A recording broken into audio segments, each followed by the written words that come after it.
to our July 3rd, 2019 board meeting. And before I call this meeting to order, out of courtesy, I'd like to ask you all to please place your phone on vibrate or turn it off. And on a personal note, I want to send out Mr. Lieutenant R.J. Rodriguez my condolences on the passing of his mom. Lastly, I want to wish everybody a very happy 4th of July. At this time, I'd like to call the meeting to order. And Mauricio, you want to lead us in the pledge, please? Yes, sir. I pledge allegiance to the flag of the United States of America and to the republic for which it stands, one nation, under God, indivisible, with liberty and justice for all.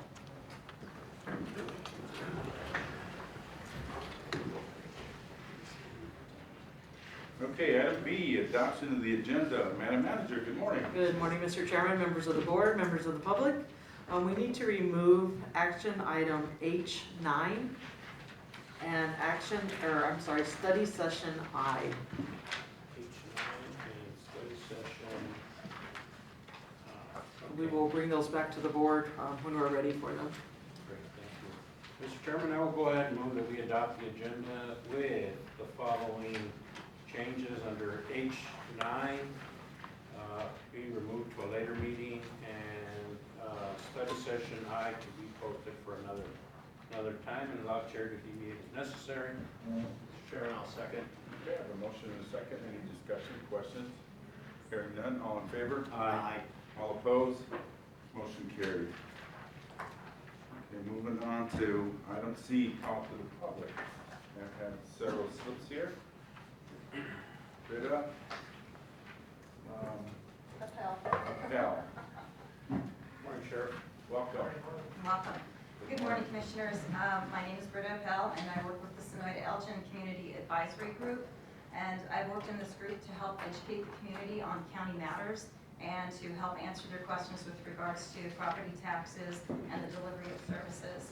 And in that regard, I would like to express my thanks to Commissioner Bracker, who spent a fair amount of time fielding questions from me and getting me data that I could take back to the community in my presentation. And also to Mauricio Chavez, who I happened to hijack one day, and he also spent a fair amount of his time and brought me data to bring back to the community. So thank you very, very much for that.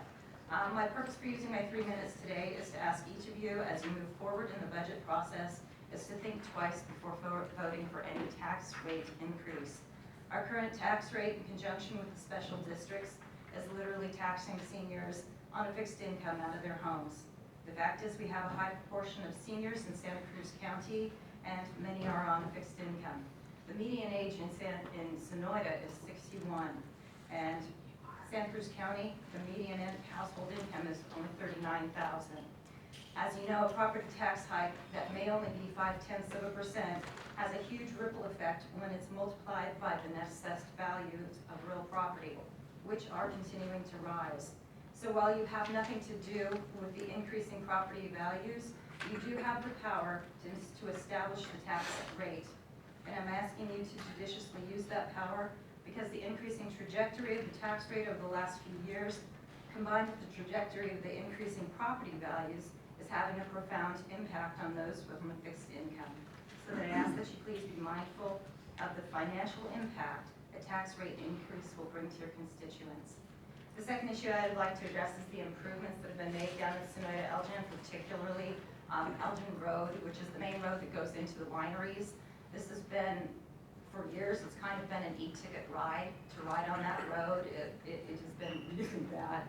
And so the county came in, they did works of improvement. It's so nice. Thank you very, very much. And the other works of improvement that you've done down there, I really appreciate it.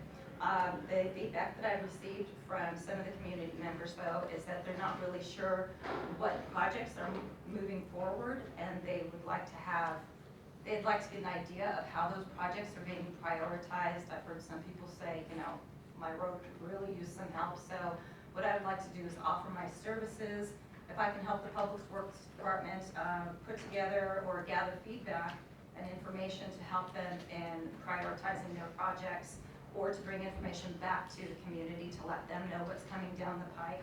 I'm here to help, and so I'll be more than happy to lend my services. And finally, I noticed on the agenda that, I think it's action item number 2, with regards to the approval of Judge Bracamonte. I've had the privilege of working with her. I'm a member of the Arizona Rangers, and so we volunteer our services to provide court security down in Patagonia.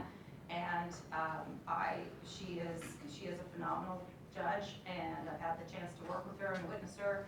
And she is resourceful, she is reasonable, and she has a fantastic judicial temperament, and I fully support her contract moving forward. Not that she knows that, I don't even know if she's here, but thank you very much. Thank you. Britta, just so you know, if you can contact either Mr. Valdez or Mr. Fontes, they do have a schedule, and they can probably let you know what is going to transpire. Thank you. Thank you. Julie, Anna?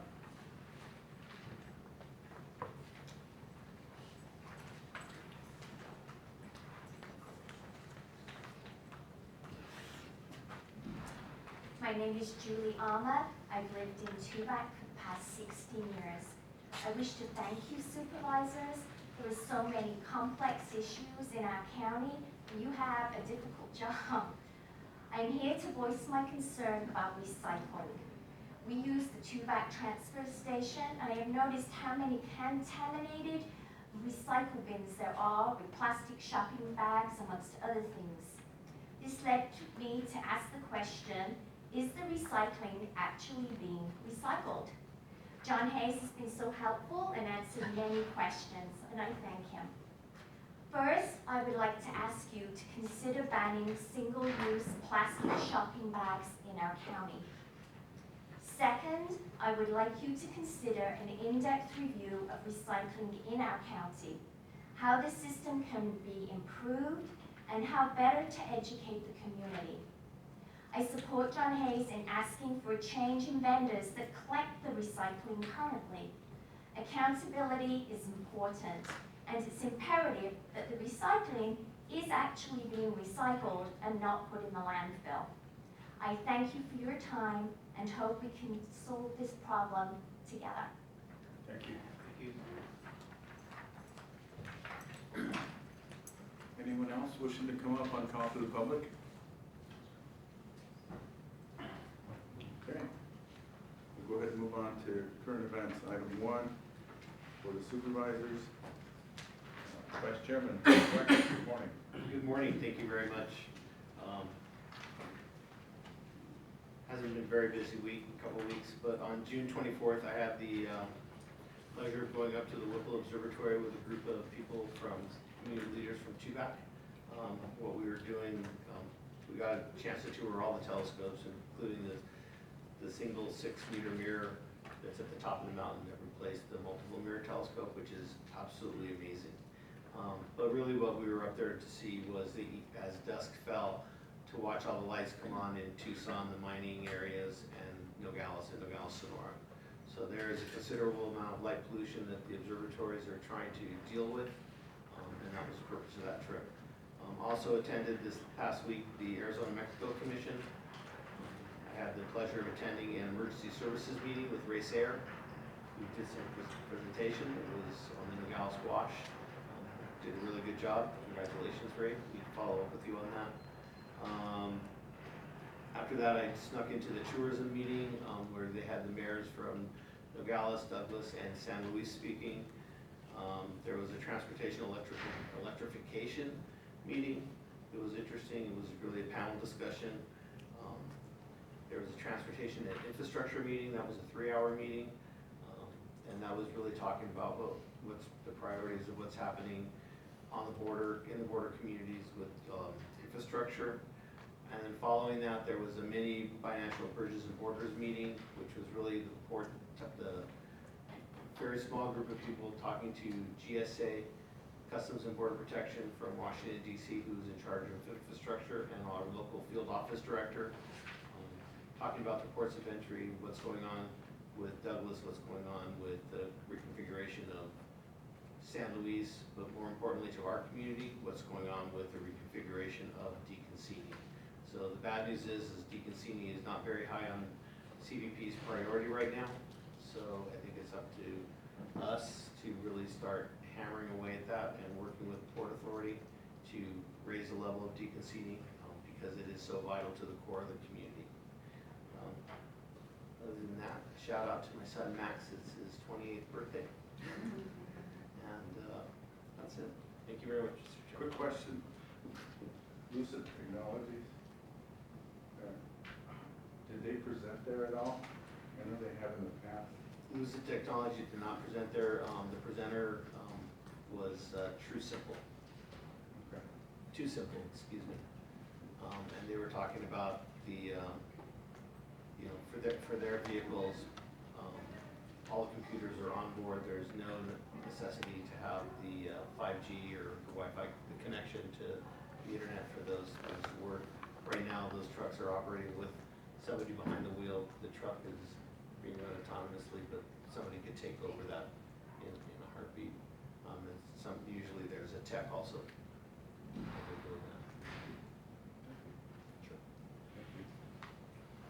Supervisor Reese, good morning. Thank you, Mr. Chairman. Good morning.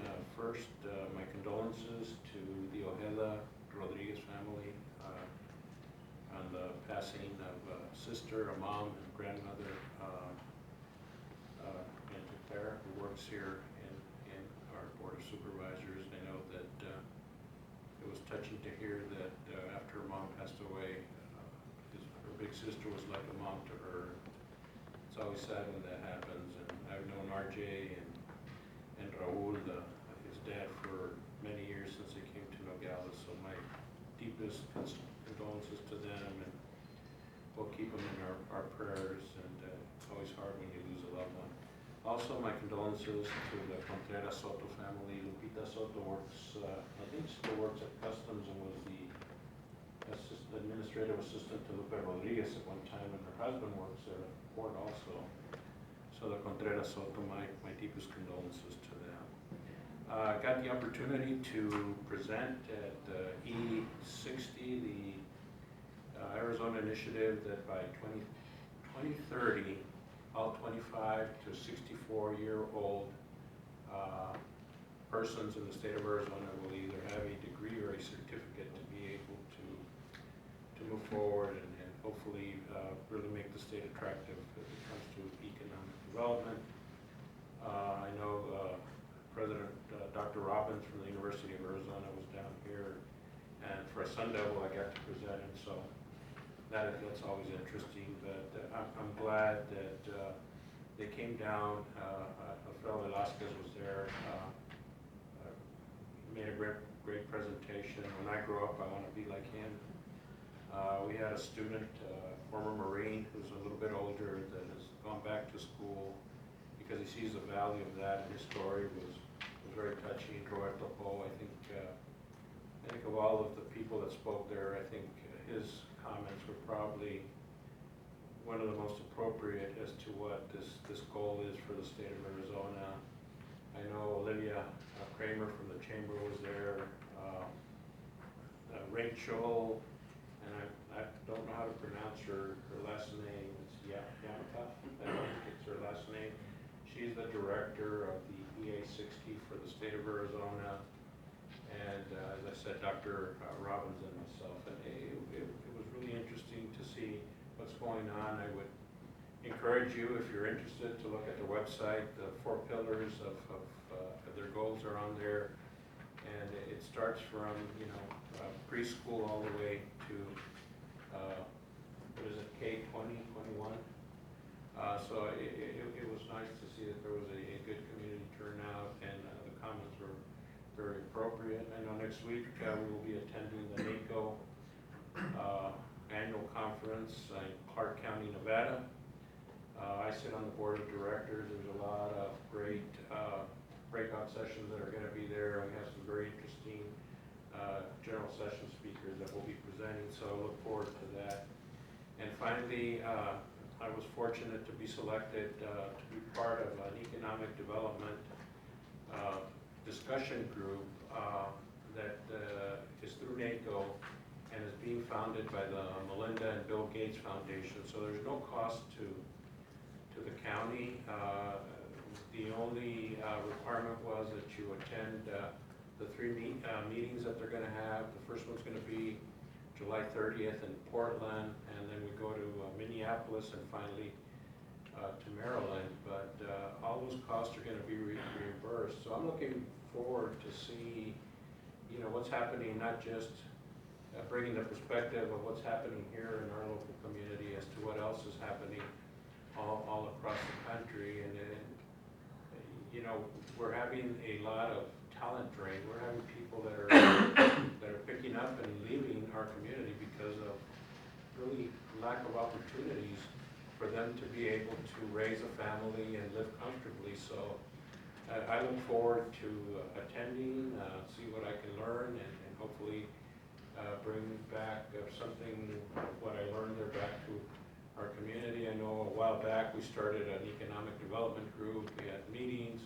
We even budgeted to have a position that's still on there. We never did fill it, but I think we're missing the boat if we don't have someone on board to really help sell this community. We need to brand it. We need to work together as a community to be able to move forward and kind of turn around what's happening downtown. I think there's 22 or 23 businesses that have closed down there. So not good for our community, but hopefully we can learn something new and maybe we can put it into practice. With that, Mr. Chairman, I also would like to wish everyone a happy and safe 4th of July. If you're going to celebrate and you're going to have some adult beverages, please have someone else that hasn't had any drive you home or have someone pick you up, take an Uber, a Lyft, or a cab. We don't want to have any tragedies on this 4th of July. So, Mr. Chairman, I conclude. Thank you. Thank you, Supervisor Reese. I will be very brief. I have two items to talk of. One was the educational program that the goals from the state. I got to attend where Supervisor Reese did a really good job representing, and all speakers as well. The other was the robotics program. And as a matter of fact, I want to commend Mr. Velasquez and all his staff for putting together these great summer programs. It's the second time I visit the robotics program. At the end of the course, they build these little robots and compete. So it's really intriguing to see these kids learning and collaborating together in teams. And that is all I have to report. I'll go ahead and move on to item 2, manager's report. Good morning again. The last 2 weeks I've just been working on the budget that we will discuss later today and closing out the fiscal year end. So that's all I have to report. Thank you. Okay. Item E, department reports and activities, finance, cash and investments, expenditures and revenues reports. Mauricio, good morning. Good morning, Mr. Chairman, members of the board. The cash and investment report, the general fund has an overall balance of $6,174,471 with an investment amount of $2,740,485. The road fund has an overall balance of $3,343,556 with an investment amount of $1,732,033. The flood control district fund has an overall balance of $2,756,493 with an investment amount of $1,433,723.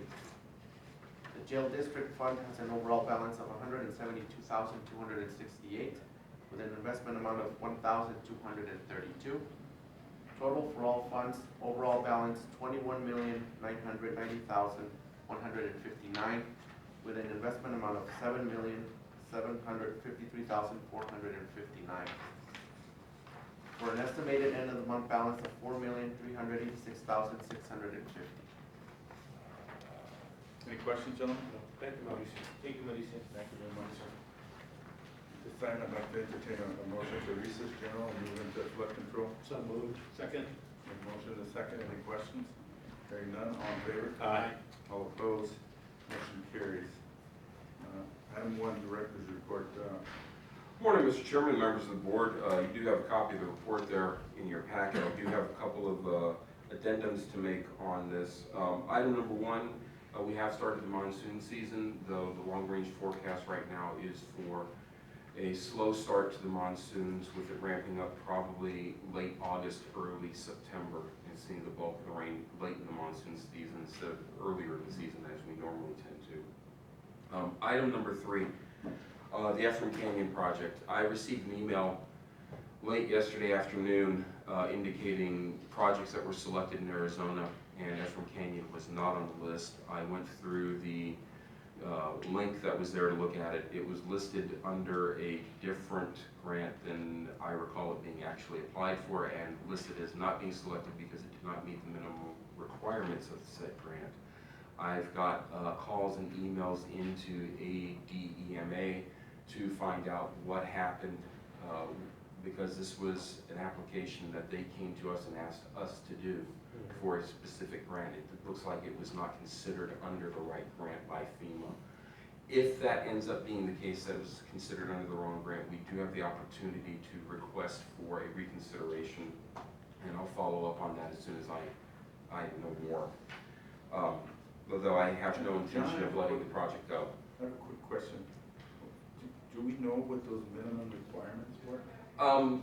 Under the grant that it was supposed to be under, the minimum requirements really were that it had to be leading to a disaster resilient community. It had to look at mitigating damages before they happen in areas that have a history of being damaged. It had to have some components looking at climate change and a few other factors, all of which we met. The one that it was considered under apparently has a cap of like $1 million for the project, which I think is what killed it right there. But I'm not sure how it got under that one. Like I said, I'm still trying to dissect what happened and find out Thank you. exactly what happened. But as I said, it's a project I have no intention of letting go of. Well, just quickly, and I know we sat here with people from the Arizona Department of Emergency Services and their recommendation, and from what I recall, there were a few $10 million projects that were going to be allowed under this grant program, and that's when they came and they met with us and they talked to us. That's the only reason that there was only one submittal from the state, was because this was the top Yes, sir. priority at the time. So maybe, who knows? I hope you find out and let us know, and if we need to resubmit, then, you know, if you need to bring it to the board for any action, I would certainly encourage it, because I think that the importance of doing something there really does help. Is it upstream or downstream? I don't know. Downstream. Downstream from where the water occurs, and we've had numerous instances where those trailers and some of the other things have been heavily damaged, and I know it puts a big problem, not just on the city having to go out and clean up, but we also assist in the cleanups and trying to make sure that we do as much to try to protect the life and property of the people that are downstream from the project. So thanks, and please keep us informed. And John, if I could. sure. The federal government, part of what they're doing with FEMA is they're setting aside money for resiliency. So that, I think I just read that in the next fiscal year, they're setting aside another $250 million for these types of grants. So Yeah. just keep working at it, just like you've been doing the last 16 years. Will do. And then item number 6, just to update the board on that, or actually 2 things to update the board on that. One is I will be presenting tonight during a study session to the City Council regarding the proposed changes to the ordinance. The other is that, as I understand, the board is getting comments regarding the ordinance, and if I could be so bold as to ask the board if they could forward those comments, don't have to forward the actual email information, forward those to me so I can compile those for the record at the end of what the public's comments were, so we can take those comments into consideration. So, and with that, I end. Okay. Item 2, monthly report from the city of Nogales. Good morning, Juan. We don't have money, Juan. No more money. Thank you very much. Good morning. Morning. Members of, Mr. Chairman, members of the board.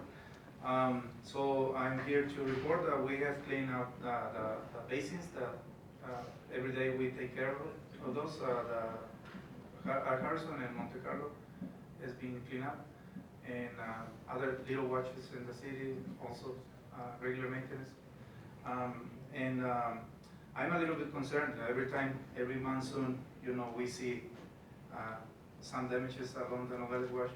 And I'm particularly concerned about the erosion that has occurred through the years along Hohokam. It seems like a few years ago that we had a little bit more bank next to Hohokam, and the channel is just next to Hohokam. In some places it's very close. So it seems like the water, as every year we receive more uncontrolled waters from Mexico, and the channel change of directions in many ways, and it's particularly affecting Hohokam. It's just next to Hohokam is vertical cuts or higher than 14 feet. So again, I will cross my fingers to not have any situation where we have to close the road, but something needs to be done in the long term for improving that channel in that corridor.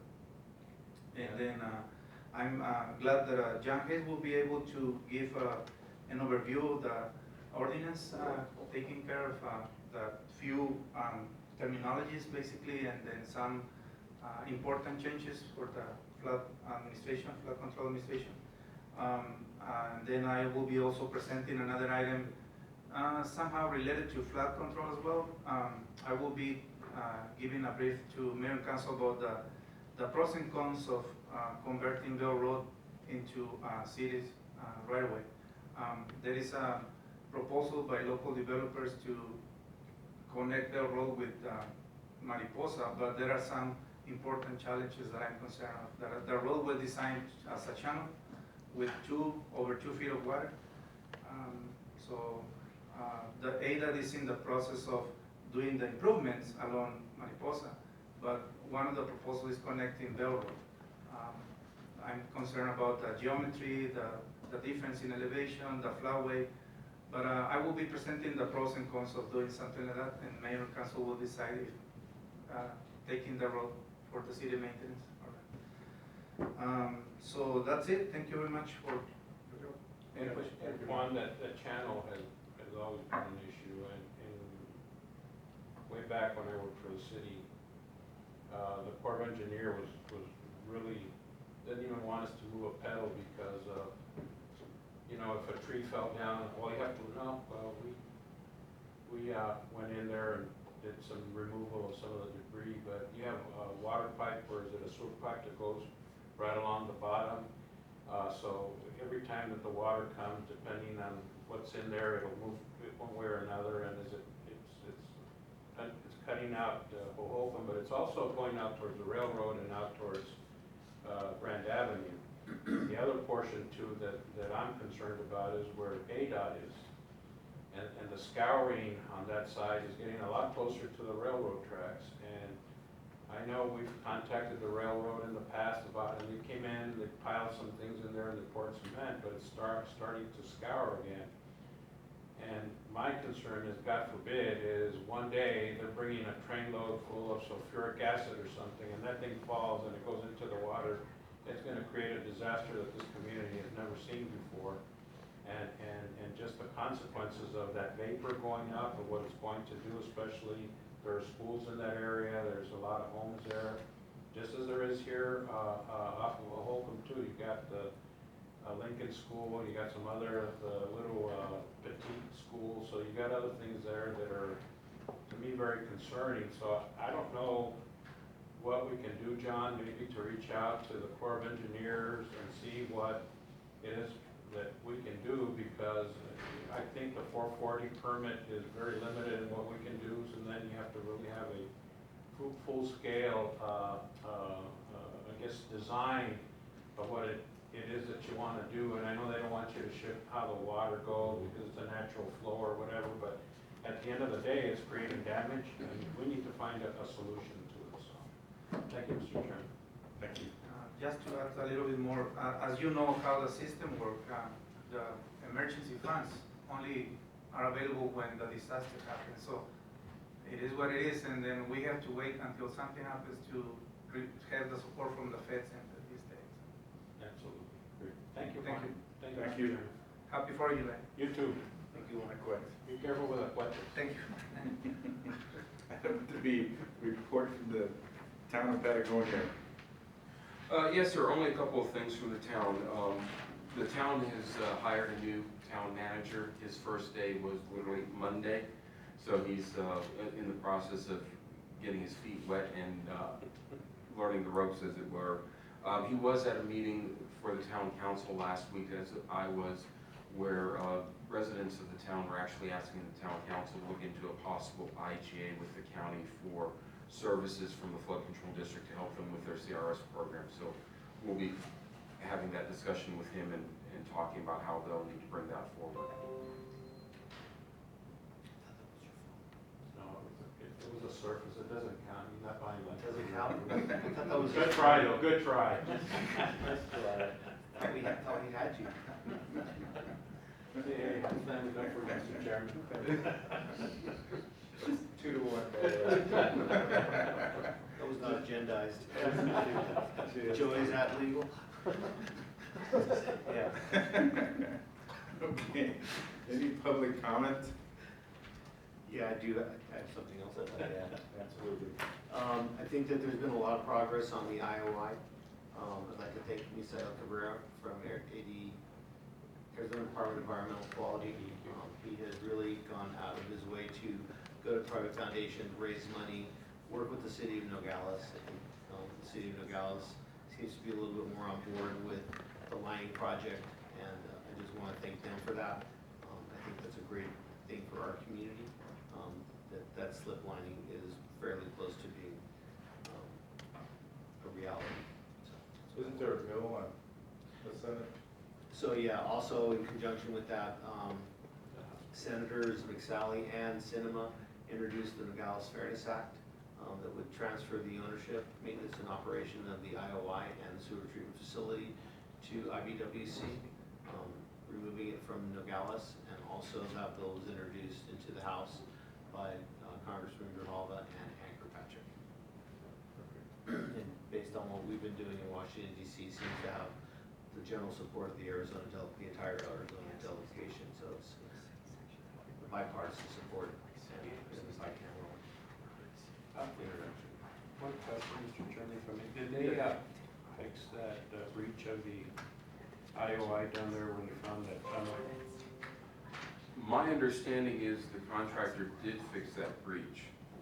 So it's been fixed, it's been repaired, and I know that the two panels on the side where the house was, they were kind of off kilter, I don't know, and I don't know if we're going to, but it does affect the flood, so maybe, Leonard, if you can give us an update, because I know when they came underneath, they really took a lot of that stuff and made that thing a little dangerous.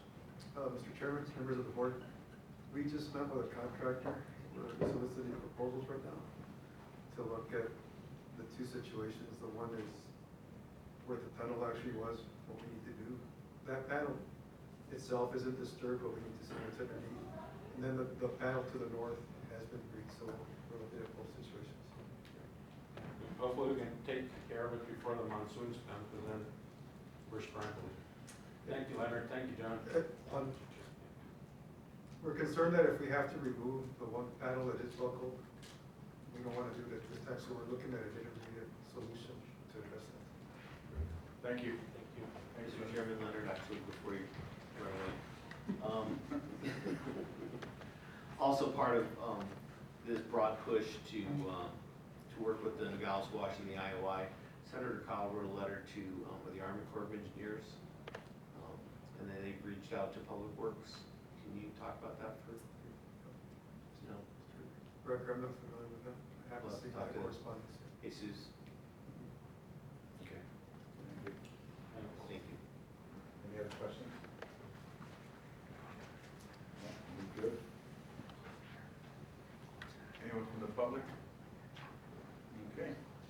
Mr. Chairman, I will move that we adjourn our flood control district and reconvene into the jail district, and convene into the jail district, excuse me.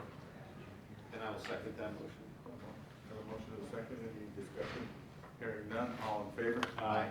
All opposed, motion carries.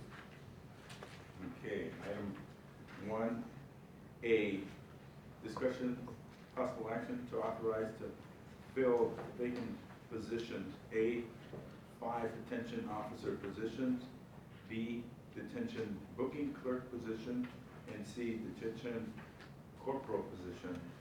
Mr. Chairman, I move that we allow the sheriff to fill these vacant positions. Second. Okay, I have a motion and a second. Any questions, discussion? Hearing none, all in favor? Aye. Aye. All opposed? Motion carries unanimously. Mr. Chairman, I will move that we adjourn our jail district and reconvene regular session. Okay, And I will second that. I have a motion and a second. Any discussion? Hearing none, all in favor? Aye. All opposed? Motion carries. Item 1, discussion possible action for authorization to fill vacant positions. A, 3, public safety telecommunication. B, deputy sheriff. 3, C, court clerk. D, eligibility specialist, WIOA. And E, chief deputy county attorney. Move to approve. A second. We have a motion and a second. Any questions, discussion? Hearing none, all in favor? Aye. All opposed? Motion carries. Okay, item 2, discussion, possible action to approve the appointment of Concepcion Bracamonte as Justice of the Peace pro tempore for a 1-year period from July 1st, 2019 through June 30th, 2020. Move to approve. I'll second. We have a motion and a second. Any discussion? Hearing none, all in favor? Aye. All opposed? Motion carries. Okay, item 3, discussion possible action to approve grant renewal amendment number FTF-RC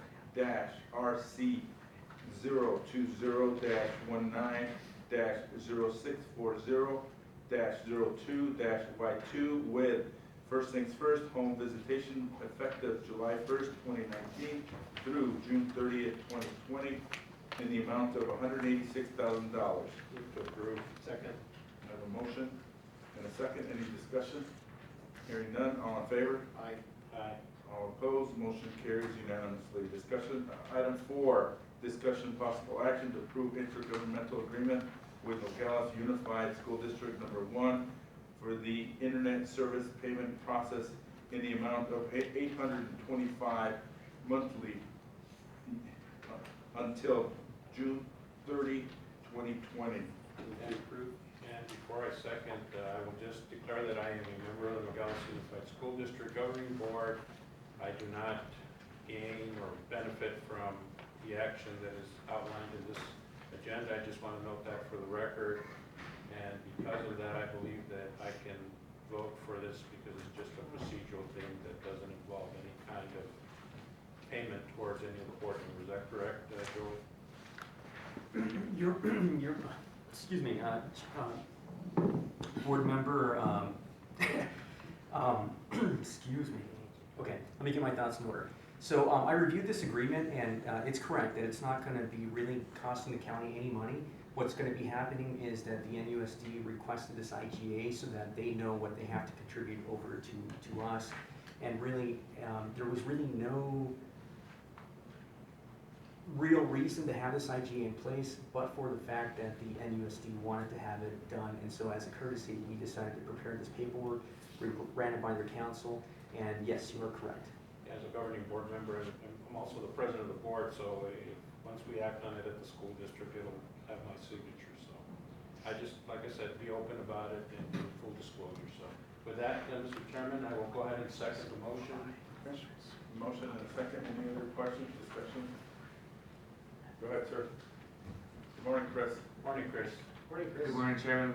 Good morning, members of the board. I just wanted to give a quick update on the E-rate. We haven't talked about it for a while. I just wanted to let the board know and everybody know that pretty much all the sites will be going active this following week. Everything local. The only ones that won't be active yet will be the sites in Sanoita and Patagonia, so those 3. They're waiting on some permits from ADOT. Right now, Mylan Eaton from ADE is working to help CenturyLink with those permits. But it's good news. I mean, everybody's gonna be active and everybody's gonna be saving a lot of money, so we're excited about that. I just wanted to give that quick update. Thank you, Chris. Thank you, Chris. Congratulations, it's a really great program. Okay, any other questions? Hearing none, all in favor? Aye. No opposed, motion carries unanimously. Okay, item 5, discussion possible action to approve grant agreement number HG-19-2932 with the City of Tucson for the high-intensity drug traffic area HIDA program effective January 1st, 2019 through December 31st, 2020 in the amount of $171,705. Move to approve. Now second. I have a motion and a second. Any discussion? Hearing none, all in favor? Aye. Aye. All opposed? Motion carries unanimously. Item 6, discussion possible action to approve grant agreement number GFR-AZ911-20-014 with the Arizona Department of Administration, Office of Grants and Federal Resources 911 program effective July 1st, 2019 through June 30th, 2020 in the amount of $201,092. Move to approve. I have a motion and a second. Any discussion? Hearing none. All in favor? Aye. Aye. All opposed? Motion carries unanimously. Okay, item 7, discussion possible action to approve the memorandum of understanding with the City of Nogales to facilitate monthly payment remittance to CenturyLink for 911 services rendered by the county effective July 1st, 2019 through June 30th, 2020. Move to approve. And I'll second. I have a motion and a second. Any discussion? Hearing none, all in favor? Aye. All opposed? Motion carries. Discussion, item 8, discussion possible action to accept the State of Arizona Department of Education grant award to Adult Education Service Program for FY 2020 in the amount of $232,677. Move to approve. Second. We have a motion and a second. Any discussion? Hearing none, all in favor? Aye. All opposed? Motion carries. Okay, item 9 was removed from the agenda. We'll skip that and move on to item 10, discussion possible action to approve extension of Nogales International Airport FBO and lease agreement with Tiffin Aviation Services, Inc., effective July 1st, 2019 through and for a period of 5 years. Move to approve. And I'll second. And under discussion, Larry's been doing a good job out there, given the circumstances, so. You sure has, That's all I have, Mr. Chairman. Okay, I have a motion and a second. Any discussion? Any other questions? Hearing none, all in favor? Aye. Okay, I'm sorry. Any opposition? None. Motion carries unanimously. Okay. I had to take a breath. By the way, thank you, Joseph. Yeah, you got us Okay. working today, man. I see we're acting on stuff that we should have done on January 1st, 2019. It's July the 2nd, so we're not too bad, 7 months into the year, I guess it's not bad. Okay, item 11, discussion possible action to approve an agreement with the Arizona Department of Environmental Quality, ADEQ, to provide a workspace at Santa Cruz County for an ADEQ employee. Move to approve. And I'll second and have a comment. I'd like to thank Director Cabrera for his efforts on hiring this person to oversee what's going to be going on in Mexico. They're going to be based in the health department. We found a great desk for them with the technology. I'd like to thank County Manager St. John for making that possible. And I'd also like to thank the attorney for getting that agreement approved so quickly. Perfect.